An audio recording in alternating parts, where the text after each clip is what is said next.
ካፈር ከትቢያ አንስታ ልብስ ነው የነፍሱን ተውት የጽድቁን ተውት የመንግስተ ሰማያቱን ተውት የጸጋውን ተውት የሃይማኖት በሃይማኖት ስለሚገኘው ልጅነት ተውት በስጋዊ ኑሯቸው ከትቢያ አንስታ ካፈር አንስታ እንዴት ዋላችሁ የሚላቸው ሰው ያልነበሩ የሌላቸውን ሰዎች ከባዶነት አንስታ በልተው ጠጥተው ለብሰው እንዲኖሩ ያደረገቻቸው መልሰው በእሷ ላይ ሰቆናቸውን ያነሱ ጣታቸውን የቀሰሩ ምላሳቸውን ያስረዘሙ እርግማን የሚተፉ ልጆች ከውስጡ የመጡባት ናቸው። እነዚህ በየዘመኑ ተነስተዋል። ታውቃላችሁ በክርስቶስ ጉባኤ ሲበጠበጥ የነበረው የክርስቶስ ጉባኤ ከውጭ አይደለም። የዮናስ መርከብ ልሰጥም የነበረው ከውጭ ማይበል በውጭ ከመጣው ማይበል ሞገድ አይደለም። የውጭን ማይበል ሞገድ ጎትቶ ያመጣው ውስጥ ያለ ዮናስ ነው። ዮናስ ነው ተስትጥል መርከቡ ሰላም ሆነ። ዛሬም ከቤተ ክርስቲያኒቱ ወጥተው መጣል ያለባቸው ቆሻሹ ሊኖሩ ይችላሉ። ከውስጥ ያሉ እርግማን የሆኑ ሰዎች ለመርከቧ መስጠት ለመርከቧ መናወጥ ለሞገዱ ለማይበሉ መነሻው ነው ያገለገሉ ክፉ ሰዎች አሉ። ይሄ እውነቱን ለመናገር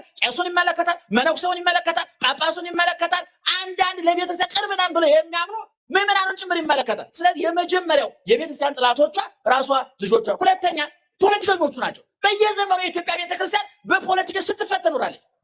በንጉሱ ዘመንም ብትሉት በቀጥሎ በመጣው በጠቅላላው ምን ገሌ ከገሌ ያሰኝ ደህና ዋላችሁ ታቤት እናንተ አቁበታል። የኢትዮጵያ ሕዝብ ሌላው እየነደደ ዳቦ መጋገር የሚፈልግ በገጠር ምን ይባላል?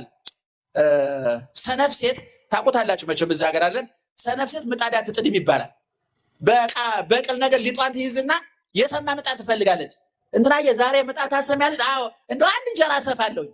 በሰማ ምጣድ እንጀራ ጋግራ ትመጣለች። ዛሬ በሰማ የህዝብ ስሜት እንጀራ የሚጋግሩ ስግብግብ ሰነፍ ሰዎች አሉ። የራሳቸው ምጣድ የላቸው ግን እንጀራ ይበላሉ። የራሳቸው እሳት የላቸው ግን ያነዳሉ። እና ቤተክርስቲያን ሁለተኛ ጠላቶቿ በየዘመኑ የሚነሱ ፖለቲከኞች ከግራ ቀኛሉ። ሶስተኛው ሌሎች ሃይማኖቶች። እኔ ሌሎች ሃይማኖትን እውነቱን ለመናገር ጨዋውን በብዙ 100 ሚሊዮን በዓለም ላይ ብዙ ሙስሊም አለ፣ ብዙ ፕሮቴስታንት አለ።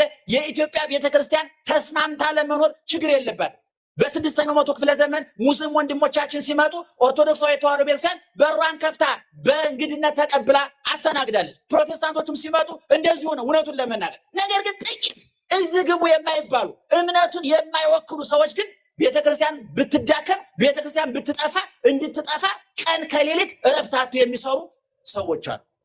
አራተኛ አልጠግባይ ሰዎች፣ ስግብግብ ሰዎች፣ በእሷ እናተርፋለን ብለው የሚያስቡ ሰዎች አሉ።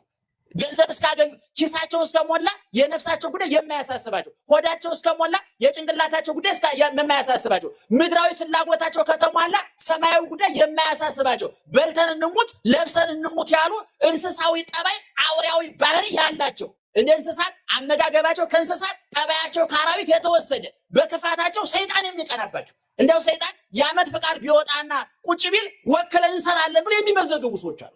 ክፉ ሰዎች እውነቱ በጣም እናዝናለን። እና ቤተክርስቲያኒቱ በዚህ በኩል እየተናጠች እየተበጠበጠች ትኖራለች። ታውቃለህ ግን እርግጠኛ ሆነን እንናገራለን። ማይበሩን ታልፈዋለች፣ ሞገዱን ታልፈዋለች፣ ትሻገረዋለች።